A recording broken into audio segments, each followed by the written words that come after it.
दोस्तों, हिंदुस्तान के इतिहास में ऐसे कई क्रांतिकारी हुए हैं जिन्होंने देश की आजादी में अहम योगदान दिया। हर क्रांतिकारी की अपनी अहमियत है, लेकिन कुछ क्रांतिकारी ऐसे हैं जो कई मायनों में बेहद खास है। ऐसे ही क्रांतिकारी थे सरदार उधम सिंह। देश पर जब अंग्रेजी साम्राज्य का शासन था, उस समय में अंग्रेजों के घर में घुसकर एक अंग्रेज अधिकारी को उसके पापों की सजा देने की घटना ऐसी थी जिसके बारे में जानकर आज भी भारतीय गर्व से रोमांचित हो जाते हैं। जब अंग्रेजों ने निहत्थे भारतीयों पर जलियांवाला बाग कांड को अंजाम दिया, जिसमें हजारों निहत्थे भारतीय मारे गए, उसी में से एक थे सरदार उधम सिंह। उसी बदले की आग को अपने सीने में जलाते हुए 20 साल का इंतजार किए और उन्होंने उस कांड का बदला 20 साल बाद उस अंग्रेज अधिकारी को मार कर लिया जिसने जलियांवाला बाग में मासूम और निहत्थे भारतीयों पर गोली चलाने के आदेश दिए थे। तो दोस्तों, चलिए जानते हैं सरदार उधम सिंह की पूरी कहानी। आखिर वो कैसे जलियांवाला बाग नरसंहार का बदला लिया, और बदला भी ऐसा लिया जिसे देख पूरी दुनिया हैरान हो गई। तो दोस्तों, चलिए जानते हैं। दोस्तों, वीडियो में आगे बढ़ने से पहले वीडियो को लाइक और चैनल को सब्सक्राइब करके बेल आइकन को ऑल जरूर करिएगा। सैकड़ों सालों के ब्रिटिश शासन ने हम भारतीयों को न केवल आर्थिक रूप से प्रताड़ित किया, बल्कि हमारे आत्मसम्मान को भी कुचल दिया था। अंग्रेजों के सैकड़ों सालों के शासन ने हम भारतीयों ने अपने गौरवशाली इतिहास को लगभग भूल चुके थे, और रही सही कसर अंग्रेजी शिक्षा व्यवस्था ने पूरी तरह खत्म कर दिया था। ऐसे समय में जब 1919 में जलियांवाला बाग नरसंहार हुआ, तो उसने बड़ी संख्या में भारतीयों की आंख खोल दी और आत्मसम्मान को जगाने का काम किया। उस समय में 20-23 साल के युवा जो शायद उस समय प्रेम और जीवन के अन्य कार्यों में बिजी थे, और अचानक से इस घटना के बाद उनके मन में क्रांतिकारी विचारों के लिए उपजाऊ जमीन बनकर सामने आए। उसी समय भगत सिंह, चंद्रशेखर आजाद जैसे महान क्रांतिकारियों ने अंग्रेजी हुकूमत को सीधी टक्कर देने का फैसला किया, और उसके सालों बाद सरदार उधम सिंह ने इस काम को आगे बढ़ाया। 13 अप्रैल 1919 को जलियांवाला बाग में जो हुआ, उससे पूरे देश में अंग्रेजों के खिलाफ गुस्सा चरम पर था। खासकर पंजाब के नौजवानों ने इस हत्याकांड का बदला लेने के लिए प्रण लिया था। इन्हीं में से एक नौजवान सरदार उधम सिंह भी थे, जो इस घटना से इतने गुस्से में थे कि उन्होंने जलियांवाला बाग की मिट्टी हाथों में ली और गोली चलाने के आदेश देने वाले कर्नल रेजिनाल्ड डायर और पंजाब के तत्कालीन governor Michael Francis O Dyer को मारने की शपथ ली थी।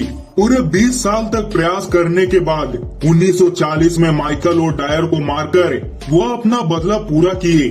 दोस्तों, सरदार उधम सिंह का जन्म 28 दिसंबर 1899 को पंजाब का जिला संगरूर के गांव सुनाम में हुआ था। उनके पिता का नाम टहल सिंह और माता नारायण कौर थी, जिन्होंने इनका नाम शेर सिंह रखा था। जन्म के 2 साल बाद ही उनकी माता का निधन हो गया था। कुछ ही समय बाद 1907 में उनके पिता का भी मौत हो गई। इसके बाद भाई के साथ एक अनाथालय में रहे, जहां इन्हें उधम सिंह नाम मिला। इसी दौरान जलियांवाला बाग हत्याकांड हुआ और उन्होंने इसके दोषियों को मारने का संकल्प लिया। इसके लिए वे एक मजदूर के रूप में ब्रिटिश भारतीय सेना में शामिल हुए और विदेश यात्रा की। 1920 के दशक की शुरुआत में उधम सिंह गद्दार आंदोलन में शामिल हो गए। 1927 में वे फिर भारत लौट आए और प्रतिबंधित हथियारों की तस्करी भी की, और इसी के कारण उन्हें 30 अगस्त को गिरफ्तार कर 5 साल कैद की सजा सुनाई गई। जेल में अच्छे बर्ताव की वजह से सरदार उधम सिंह की 1 साल की सजा कम कर दी गई। 4 साल की सजा काटकर 23 अक्टूबर 1931 को उन्हें रिहा कर दिया, लेकिन वे पुलिस के रडार पर रहे। हालांकि छिपते छिपते क्रांतिकारी गतिविधियों को अंजाम देते रहे। इसी बीच मौका पाकर वे 1933 में जर्मनी गए और वहां से फिर लंदन पहुंच गए। फिर धैर्य के साथ उस मौके की तलाश करने लगे जिसका उन्हें वर्षों से इंतजार था। 1934 में इंग्लैंड पहुंचने के बाद सरदार उधम सिंह लगातार सही मौके का इंतजार करते रहे। और 13 मार्च 1940 को लंदन के कैक्सटन हॉल उन्हें अपना बदला लेने का अवसर मिला। यहाँ रॉयल सेंट्रल एशियन सोसाइटी के साथ मिलकर ईस्ट इंडिया कंपनी का बैठक होने वाला था, जिसमें जलियांवाला बाग नरसंहार का दोषी माइकल ओ डायर भी आने वाला था। सरदार उधम सिंह अपनी डायरी में रिवॉल्वर छिपाकर ले गए। बैठक में उन्होंने माइकल ओ डायर पर 5 गोलियां चला दी। इसके कारण उसकी मौके पर ही मौत हो गई। डायर उस समय पंजाब का तत्कालीन गवर्नर था जब जलियांवाला बाग हत्याकांड हुआ था। इसी तरह उधम सिंह का कसम भी पूरा हो गया। सरदार उधम सिंह पर माइकल ओ डायर को मारने का मुकदमा चला। जेल में बंद रहने के दौरान उन्होंने भूख हड़ताल भी की। सेंट्रल क्रिमिनल कोर्ट ने उन्हें मौत की सजा सुनाई। अदालत में एक और अपील दायर की गई, जिसे खारिज कर दिया गया और 31 जुलाई 1940 को भारत माता का वीर सपूत उधम सिंह लंदन की जेल में हंसते हंसते फांसी के फंदे पर झूल गया। जिस समय ब्रिटिश हुकूमत का डंका पूरी दुनिया में बजता था, ऐसे समय में उधम सिंह ने उनके घर में घुसकर जिस तरह से माइकल ओ डायर की हत्या की, इसकी गूंज पूरी दुनिया में सुनाई दी। दोस्तों, सरदार उधम सिंह के बारे में जो बात सबसे ज्यादा आकर्षित करती है कि इस इंसान ने अपने लक्ष्य को पूरा करने के लिए इतना लंबा इंतजार किया। इस समय कई मौके आए होंगे जब शायद इनका विश्वास डगमगाया होगा और कमजोर हुआ होगा।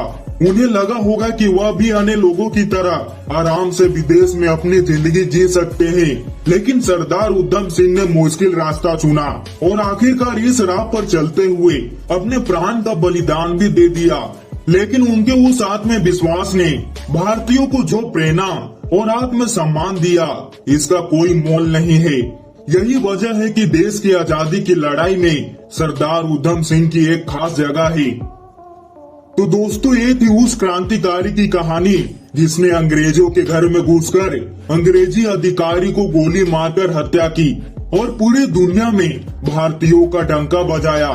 तो दोस्तों, इस पर आपकी क्या राय है, कमेंट करके जरूर बताइएगा।